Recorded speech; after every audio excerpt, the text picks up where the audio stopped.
아멘. 하나님께서 오늘 우리에게 주시는 말씀은 이사야서 29장 1절에서 14절까지입니다. 이사야서 29장 1절에서 14절까지입니다. 슬프다 아리엘이여, 아리엘이여, 다윗이 진친 성읍이여, 해마다 절기가 돌아오려니와 내가 아리엘을 괴롭게 하리니 그가 슬퍼하고 애곡하며 내게 아리엘과 같이 되리라. 내가 너를 사면으로 둘러 질을 치며 너를 애워 대를 쌓아 너를 치리니 내가 낮아져서 땅에서 말하며 내 말소리가 나직이 티끌에서 날 것이라. 내 목소리가 신접한 자의 목소리같이 땅에서 나며 내 말소리가 티끌에서 짓거리리라. 그럴지라도 내 대적의 무리는 세미한 티끌 같겠고 강포한 자의 무리는 날려가는 겨 같으리니 그 일이 순식간에 갑자기 일어날 것이라.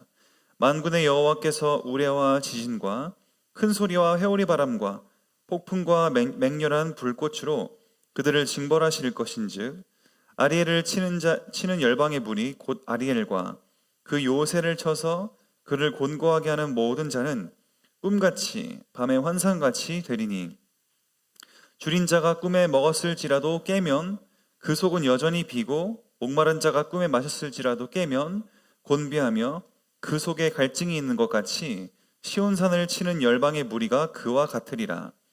너희는 놀라고 놀라라. 너희는 맹인이 되고 맹인이 되라. 그들이 취함을 하며 그들의 비틀거림이 독주로 말미암음이 아니니라. 대저 여호와께서 깊이 잠들게 하는 영을 너희에게 부어주사 너희의 눈을 감기셨음이니 그가 선지자들과 너희의 지도자인 선견자들을 덮으셨음이라. 그러므로 모든 계시가 너희에게 봉한 책의 말처럼 되었으니 그것을 글 아는 자에게 주며 이르기를 그대에게 청하노니 이를 읽으라 하면 그가 대답하기를 그것이 봉해졌으니 나는 못 읽겠노라 할 것이요. 또 그 책을 글 모르는 자에게 주며 이르기를 그대에게 청하노니 이를 읽으라 하면 그가 대답하기를 나는 글을 모른다 할 것이니라. 주께서 이르시되 이 백성이 입으로는 나를 가까이하며 입술로는 나를 공경하나 그들의 마음은 내게서 멀리 떠났나니 그들이 나를 경외함은 사람의 계명으로 가르침을 받았을 뿐이라. 그러므로 내가 이 백성 중에 기이한 일 곧 기이하고 가장 기이한 일을 다시 행하리니 그들 중에서 지혜자의 지혜가 없어지고 명철자의 총명이 가려지리라. 아멘. 우리 오늘 29장의 그 이사야서의 위치는 28장부터 33장까지 우리 28, 29, 30, 31, 32 6장 이어지는 우리 6가지 화에 대한 내용입니다. 이스라엘이 당할 6가지 화, 그것이 무엇인가? 근데 앞에 28장에서는 우리 에브라임이라고 항상 그 이스라엘을 이스라엘이라고 표현 안 하고 오늘도 아리엘이라고 표현되어 있지만 에브라임 이렇게 그 별명으로 그 여러 가지 이름으로 하나님은 부르십니다. 에브라임은 말씀드렸다시피 야곱의 둘째 아들로 우리 첫째 아들보다 더 강하게 될 것이다. 교차 축복을 하는 바람에 장자권이 절로 넘어갔고 그래서 에브라임이 이제 수적으로는 제일 북이스라엘 10개 지파 중에 제일 많아서 어떻게 보면 그 북이스라엘을 대표하는 지파였기 때문에 그렇게 불렀고 오늘은 아리엘이요. 아리엘도 이제 성경 중간중간 가끔 나오는데 이것은 하나님의 사자로 불릴 때가 있고 또 우리 하나님의 제단. 그래서 이제 우리가 예전에 성막에서 제단에서 먼저 성막에 들어가기 전에 동물을 다 각을 뜨고 피와 뼈와 살을 분리해서 다 태우고 피를 가지고 들어가지 않았습니까? 그 태우는 그 번제단을 얘기하기도 합니다. 오늘은 근데 이스라엘, 그 이스라엘 나라를 지금 그 성읍을 얘기하고 있는 것입니다. 그래서 여러 가지가 있지만 앞으로 읽으시다가 아리엘 하면은 그 셋 중에 하나다 생각하시면 됩니다. 하나님의 사자, 하나님의 제단, 아니면은 이스라엘 그 나라. 근데 우리 소주제가 아리엘을 괴롭게 하리라 라고 1절 위에 써 있는 거 보시면 일단은 하나님이 우리 이스라엘 백성을 향한 그 심판을 보실 수가 있겠는데, 슬프다 아리엘이여, 아리엘이여, 다윗이 진친 성읍이여, 해마다 절기는 돌아오겠지만 내가 아리엘을 괴롭게 할 것이다. 왠지 아십니까? 그가 슬퍼하고 애곡하고 내게 아리엘과 같이 될 것이다. 내가 너를 사면으로 둘러 진치며 너를 애워 대를 쌓아 너를 치리니 내가 낮아져서 땅에서 말하며, 땅에서 말한다는 게 뭡니까? 말소리가 나직이 티끌에서 날 것이다. 티끌은 먼지 아닙니까? 말소리가 그렇게 날 것이다. 내 목소리가 신접한 자, 우리 새 번역 성경에서는 내 목소리가 유령소리 같다. 한마디로 다 힘이 없을 것이라는 거죠.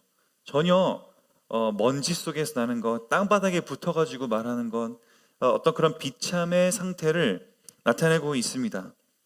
그래서 내 말소리가 티끌에서 짓거리라. 근데 1에서 4절까지는 우리 그 이스라엘을 향한 어떤 심판이라면 5절부터 8절까지는 그 이스라엘을 치는 이방 나라들에 대한 또 심판입니다. 우리 항상 이때까지 보셨지만 하나님은 천재도 있지만 인재도 일으키십니다.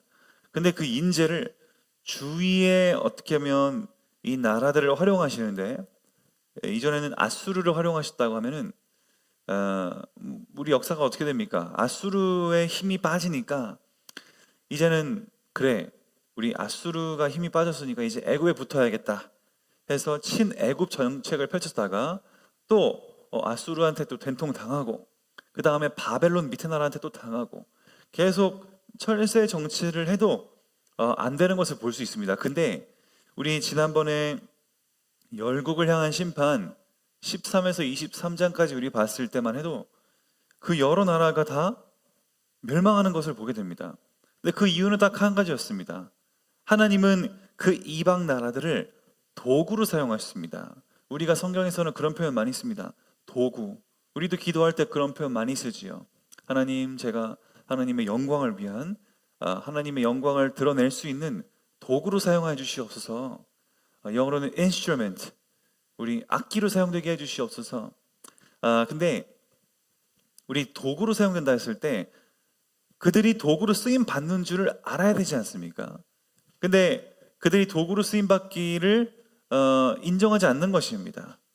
자기가 잘났기 때문에 이스라엘을 괴롭힐 수 있었던 것이다 라는 투의 어떤 그런 믿음을 고백하는 것이죠. 그러니까 결국은 하나님께서 그 교만함도 그냥 두시지 않습니다. 이스라엘을 벌주기 위해 이방 나라들을 활용하셨지만, 이방 나라들이 하나님께 영광 돌리고 하나님 우리를 도구로 쓰심에 감사합니다. 덕분에 우리 나라가 흥하게 됐습니다. 뭐 이렇게 하면은 뭐 그 나라도 그 나름대로 잘 영위하지 않겠습니까? 근데 자기가 짱이다 이렇게 얘기를 하니까 하나님은 또 그걸 또 못 보지 않습니까? 하나님의 영광을 위해 도구로 사용했을 뿐인데 자신의 교만함 때문에 결국 무너지는 것이죠. 그게 5절에서 8절입니다. 5절 보시면 그럴지라도 내 대적의 무리는 세미한 티끌 같겠고, 앞에 티끌에서 말하는 것 같을 것이라 그랬는데 여기도 세미한 티끌 같을 것이다. 다 별 볼 일 없어진다는 겁니다. 하나님 앞에서는. 강포자의 무리는 날려가는 겨와 같다.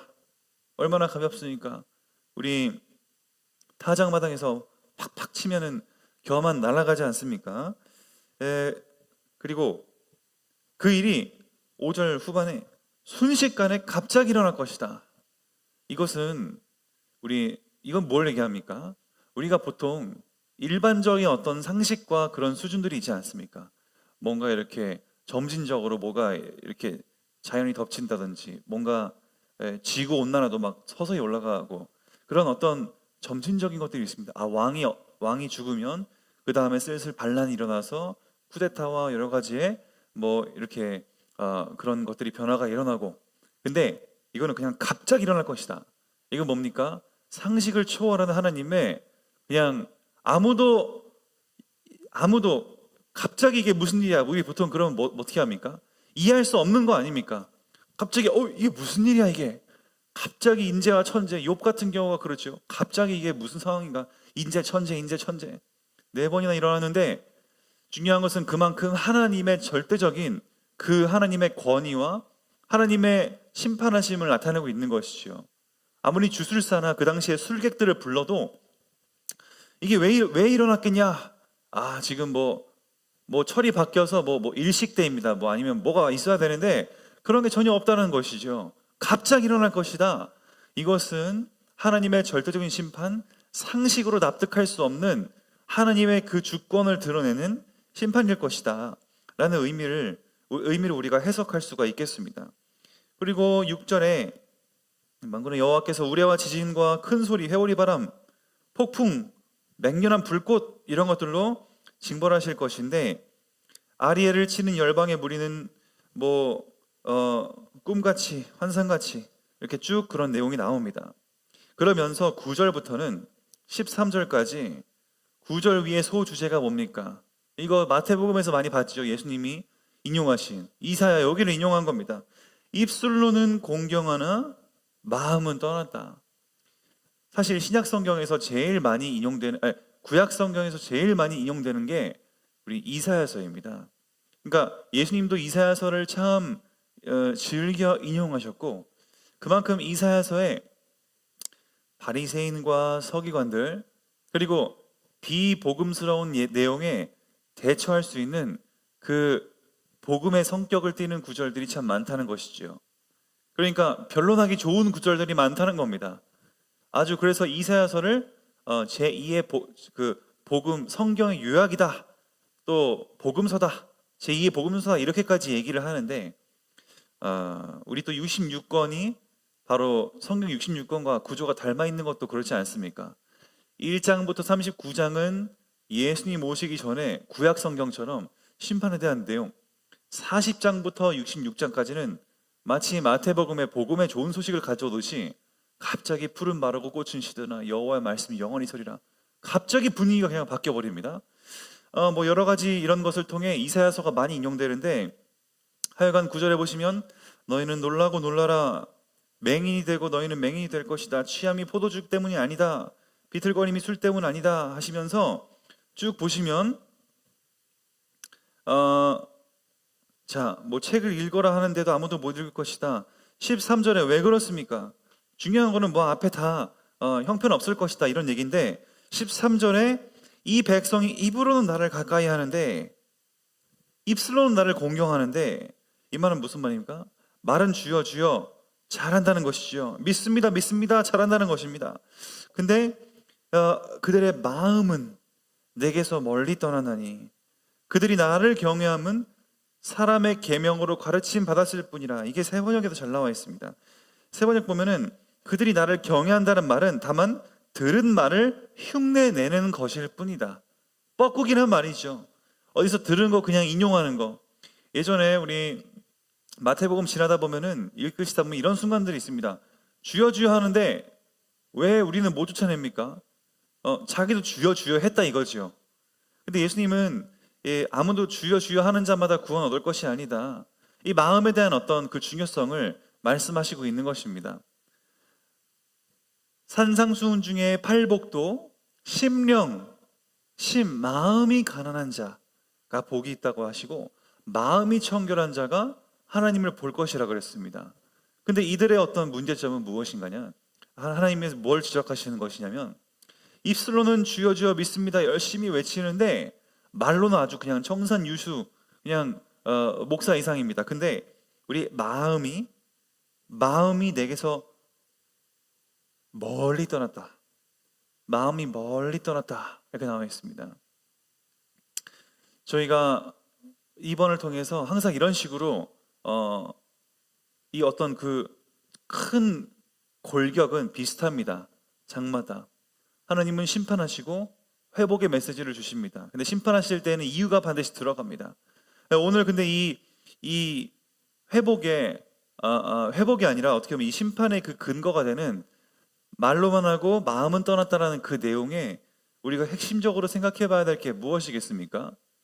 그리스도인의 삶적인 내용보다 또 행동적인 부분보다 하나님과 나와의 그 관계, 나와 일대일과의 그 관계적인 부분입니다. 내가 믿습니다. 먼저 믿음으로 고백해야 내가 행동으로 이게 나오는 것인데, 말로 하지 애초에 마음 자체가 하나님을 향해 있지 않다라는 것이죠. 우리도 그럴 수 있다라는 것에 언제나 주의해야 됩니다.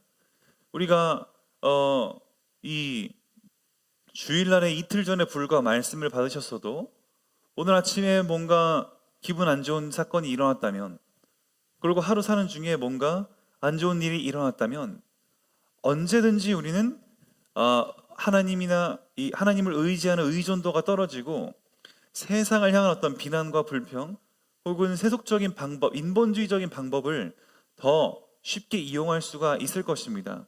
늘 말씀드리지만 그것이 인간다움이기 때문입니다.